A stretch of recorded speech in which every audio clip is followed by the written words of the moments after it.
I see the sun, and if I don't see the sun, I know it's there. And there's a whole life in that, in knowing that the sun is there. Dmitry Fyodorovich Karamazov.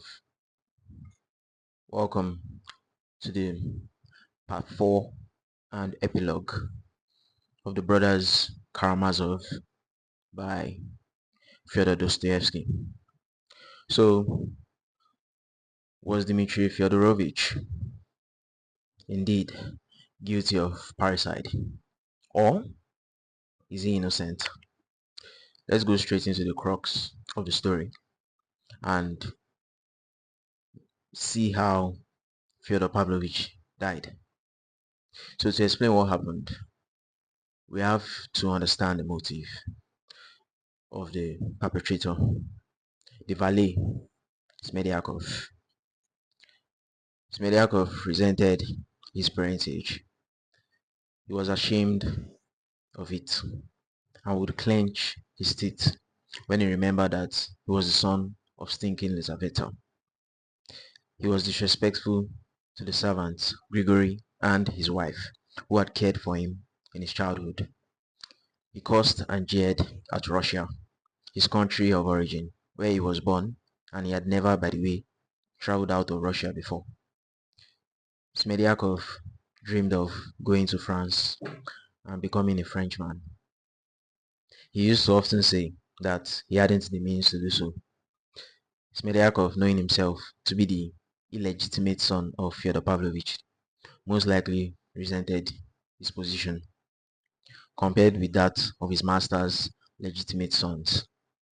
They had all the rights, they had the inheritance, while he was only the cook.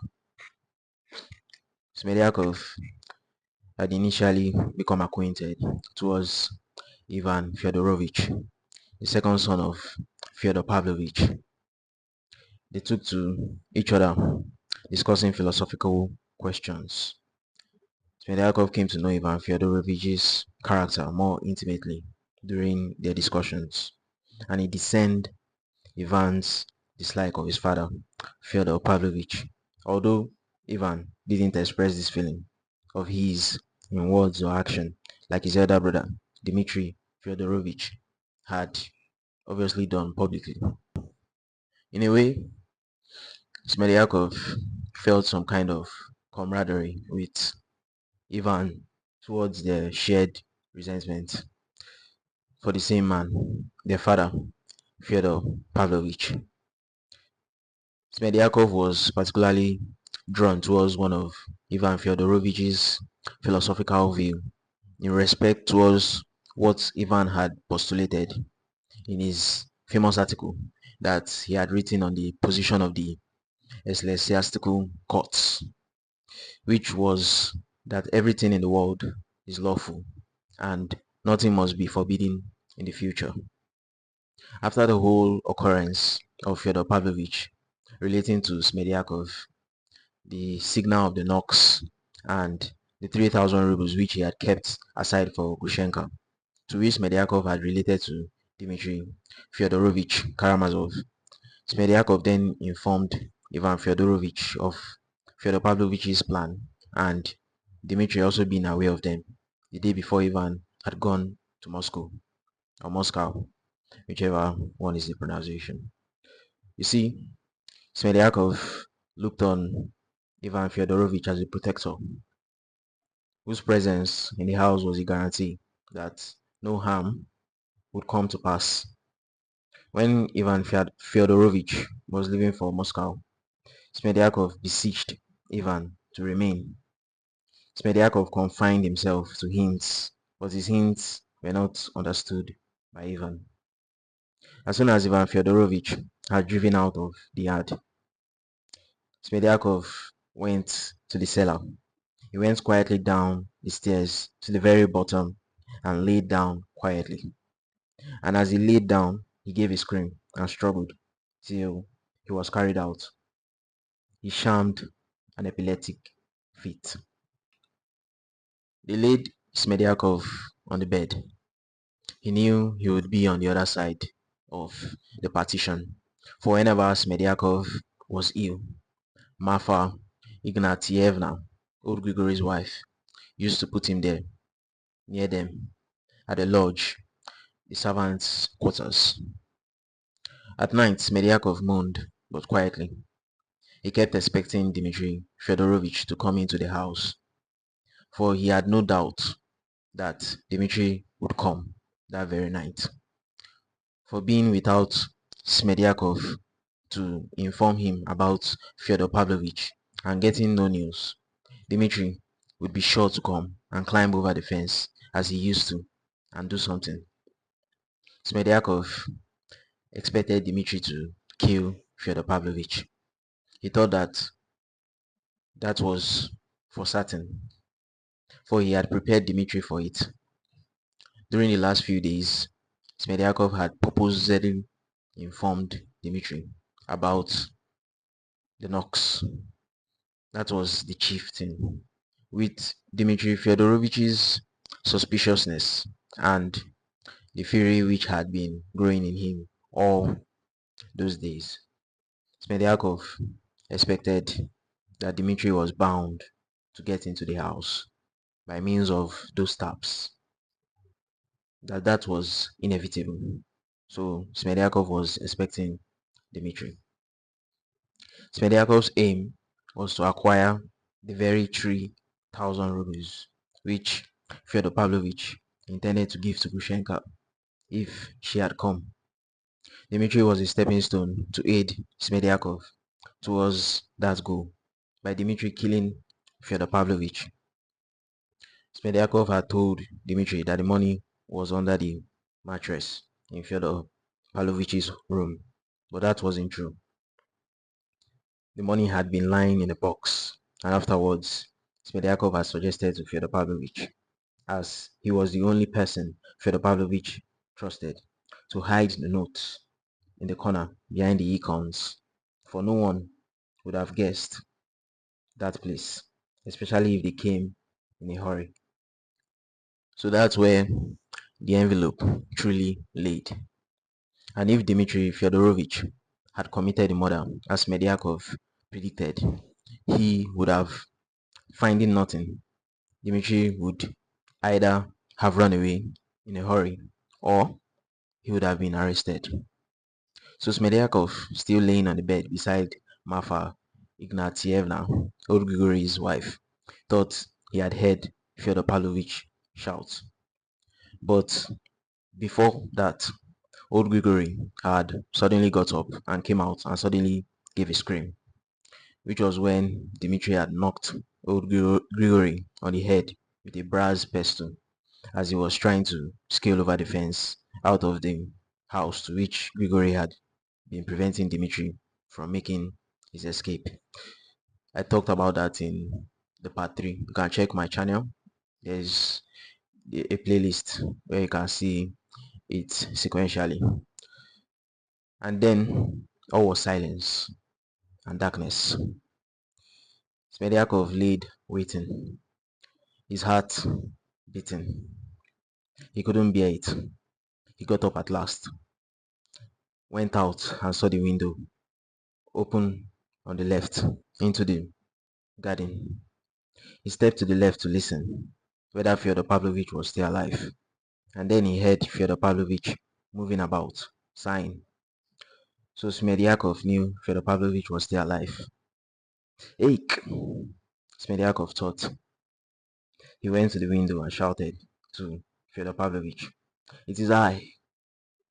And Fyodor Pavlovich shouted to Smedyakov, He's he's run away." Fyodor Pavlovich meant Dmitry Fyodorovich had been. He's killed Grigory. Where? Smedyakov whispered. There, in the corner. Fyodor Pavlovich pointed, whispering too. Wait a bit, Smedyakov said. He then went to the corner of the garden to look, and there Smedyakov came upon old Grigory, lying by the wall, covered with blood, senseless. So it's true that Dmitry Fyodorovich had been here, was the thought that came into Smedyakov's head, and he then determined on that spot to make an end of it. As old Grigory, even if he were alive, would see nothing of it as he laid on the ground, senseless. Smediakov went back to the window to Fyodor Pavlovich and said, "She's here. She's come. Agrafena Alexandrovna has come. Wants to be let in," which is Gushenka. That is Agrafena Alexandrovna. "Where is she?" Fyodor Pavlovich gasped, but couldn't believe it. "She's standing there," said Smediakov. "Open." Fyodor Pavlovich looked out of the window at Smediakov, half believing and half distrustful, but afraid to open. "Why? He is afraid of me now," Smediakov thought. Smediakov then thought to knock on the window frame. Those taps he and Fyodor Pavlovich had agreed upon as a signal that Gushenka had come in Fyodor Pavlovich's presence before his eyes. Fyodor Pavlovich didn't seem to believe Smediakov's word, but as soon as he heard the taps, he ran at once to open the door. He opened it. Smediakov would have gone in, but Fyodor Pavlovich stood in the way to prevent Smediakov passing into the room. "Where is she? Where is she?" Fyodor Pavlovich looked at Smediakov, all of a tremble. Smediakov stood pale, facing Fyodor Pavlovich, and then whispered to him, "Why, she's there, there, under the window. How is it you don't see her? Bring her then, bring her," Fyodor Pavlovich replied. "She's afraid. She was frightened at the noise. She's hidden in the bushes. Go and call to her yourself from the study," Smediakov said. Fyodor Pavlovich ran to the window, put the candle in the window. "Grushenka," he cried. "Grushenka, are you here?" Though Fyodor Pavlovich cried that, he didn't want to lean out the window. He didn't want to move away from Smediakov, for Fyodor Pavlovich was panic-stricken. He was so frightened, he didn't dare to turn his back on Smediakov. "Why, here she is," Smediakov said. He went up to the window and leaned right out of it.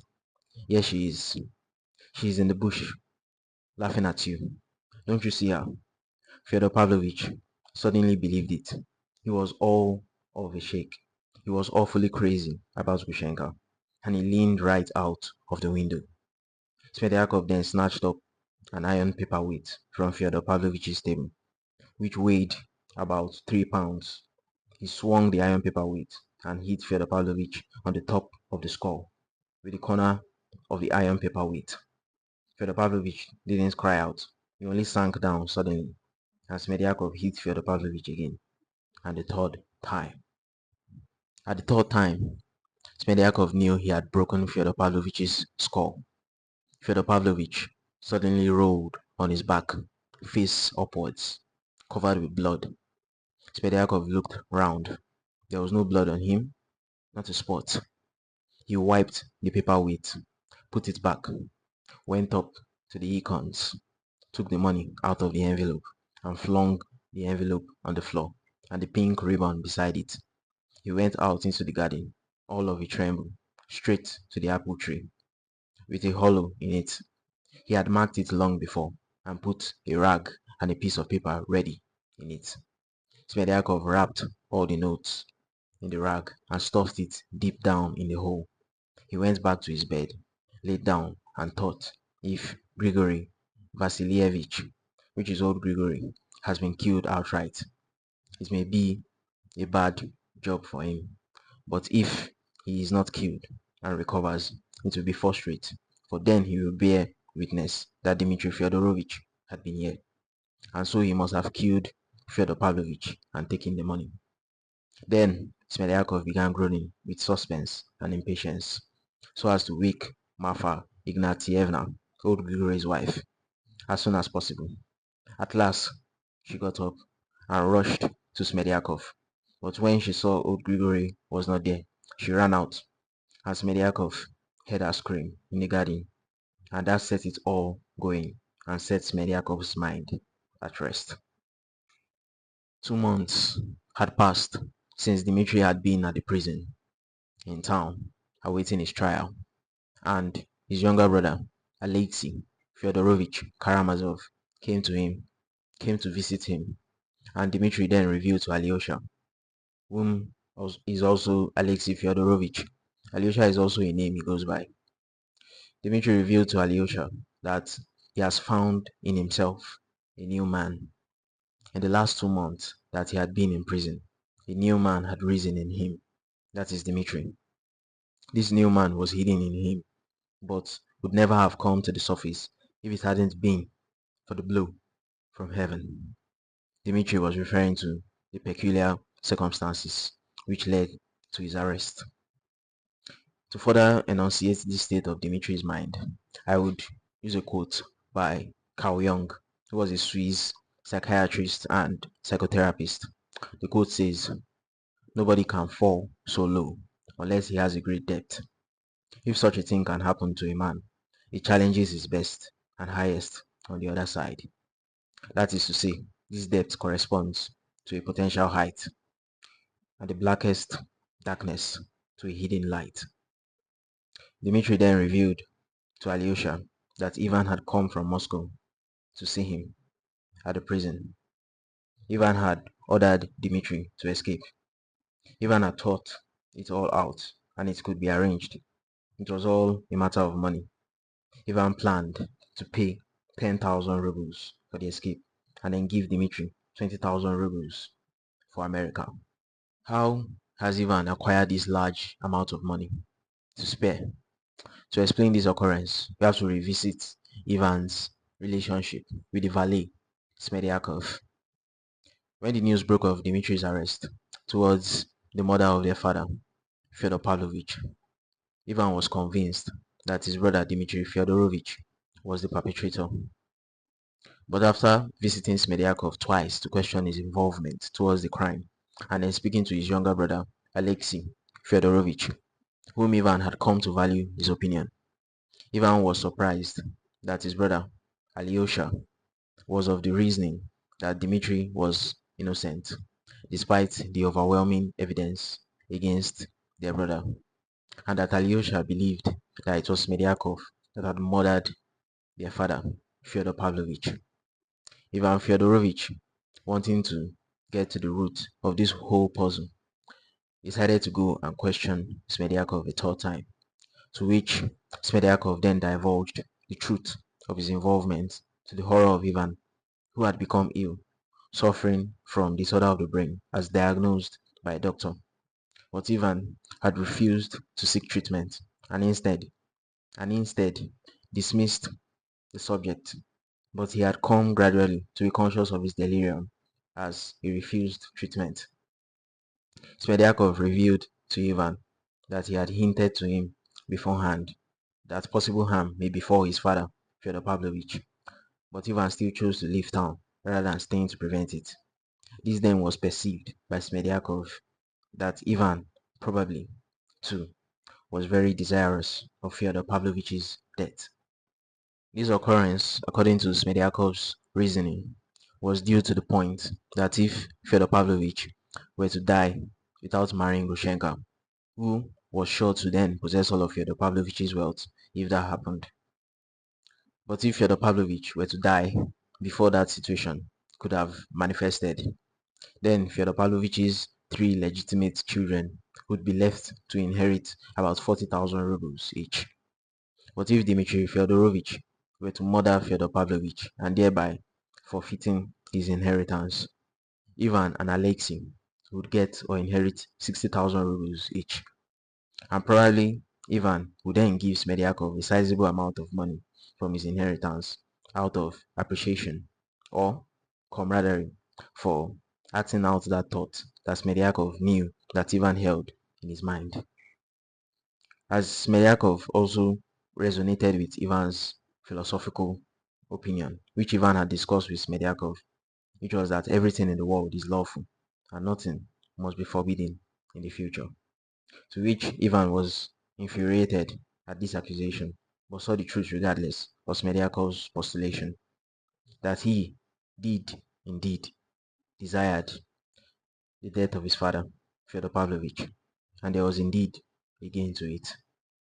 Smedyakov then gave to Ivan the 3,000 rubles which Fyodor Pavlovich had intended to give to Grushenka as proof of the tale he had told to Ivan, for Smedyakov no longer desired to make use of the money. Ivan then received the money from Smedyakov based on the context that he would testify the truth of the matter at the trial, which was to hold on the morrow, and then used the money as evidence to prove the validity of his testimony, whether or not Smedyakov chose to tell the truth at the trial, as Smedyakov was a witness to testify against Dmitry on the side of the prosecution. After Ivan then left Smedyakov then committed suicide. He hanged himself, leaving a note which said, "I destroy my life of my own will and desire, so as to throw no blame on anyone." Why did Smedyakov then commit suicide? From my perspective, I feel Smedyakov felt an overwhelming emptiness from the hate he had bore towards his surroundings all through his life. Even after committing the murder and gaining the 3,000 rubles, which had a promise of a new life, Smedyakov, in that moment of the aftermath of killing his father, Fyodor Pavlovich, the man who had sired him, felt an overwhelming despair, and in so doing, lost his will to live. Ivan Fyodorovich went ahead to testify at the district court the following day, but his testimony didn't have much weight as he was obviously unwell, and the court felt that that was why he had made such an outrageous claim. After the prosecutor, Hippolyte Kirillovich, and the defense, the celebrated lawyer and famous orator Fetiokovich, had said their speeches and tabled the argument before the jury. The jury then deliberated for exactly an hour, neither more nor less. Dmitry Fyodorovich Karamazov was then found guilty on the charge of premeditated murder for the sake of robbery. Obviously, Dmitry wasn't going to serve any sentence since he had already planned with his brothers and Ivan had arranged for his escape to America, with the love of Dmitry's life accompanying him, Grushenka. So that's the end of the story. So I end this series with a quote by Andrew Peterson, an American musician and author. The very existence of great stories and stirring music and good art is a sermon itself, that anyone at all in the world who sets their sad heart and tired hands to the work of raking beauty out of chaos is a monument to grace. It laments the world's great sorrow. It gives the heart language to rejoice and language to mourning.